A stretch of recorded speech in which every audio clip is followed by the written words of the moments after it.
What do you picture when you think about the pursuit of happiness? For centuries, we've kind of seen it as this deeply personal, almost solitary quest, right? But what if that whole picture is just wrong? What if modern science is actually telling us that true, lasting happiness can't really be found in isolation? Okay, let's get into this. So yeah, that's the big question we're tackling.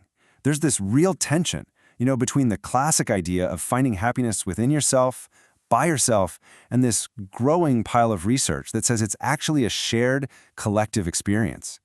The answer? Well, it's not as simple as you might think, and it really challenges us to look at our lives and our relationships in a totally new light.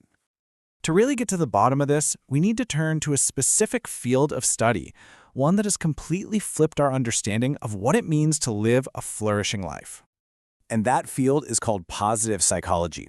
You see, for most of its history, psychology was pretty much focused on what's wrong with us, on illness, on trauma, on all the dysfunctions. Positive psychology represents this revolutionary shift. It asks a totally different question. What makes life worth living? So instead of just fixing what's broken, it's all about understanding and building up what's best inside of us. This right here shows you that paradigm shift perfectly. Think about it like this. Traditional psychology often aimed to get a person from, say, a -10 back to 0, back to neutral. But positive psychology, it's all about going from 0 into the positive. It's about flourishing. The goal isn't just to cancel out the bad stuff in life, but to actively build and affirm the good stuff. Now, at the heart of all this is a concept called subjective well-being.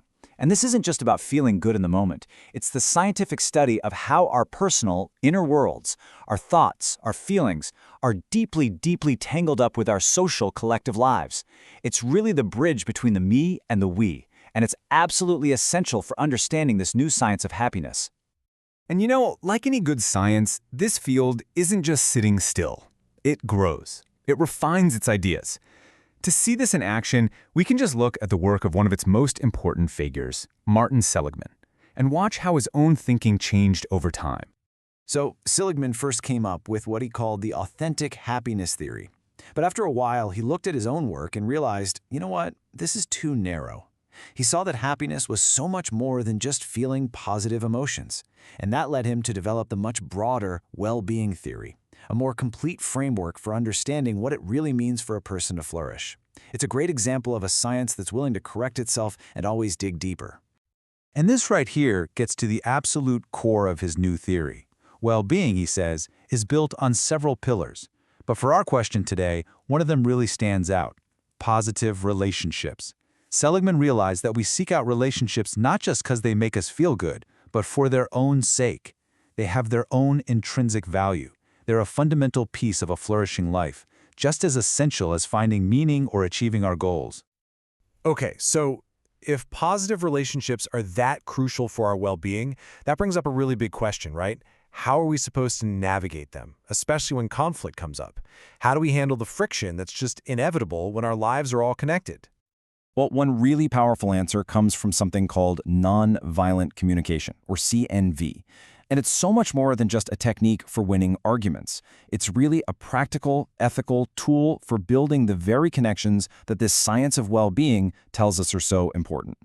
The whole point is to get past all the blame and judgment and instead connect with the shared human needs that are underneath any disagreement. It's about fostering the very relationships that let us thrive. The process is built on this really core idea that the production of self is tied directly to the production of the other. In other words, my well-being is connected to your well-being. Simple as that. The process involves, first, just acknowledging there's a conflict.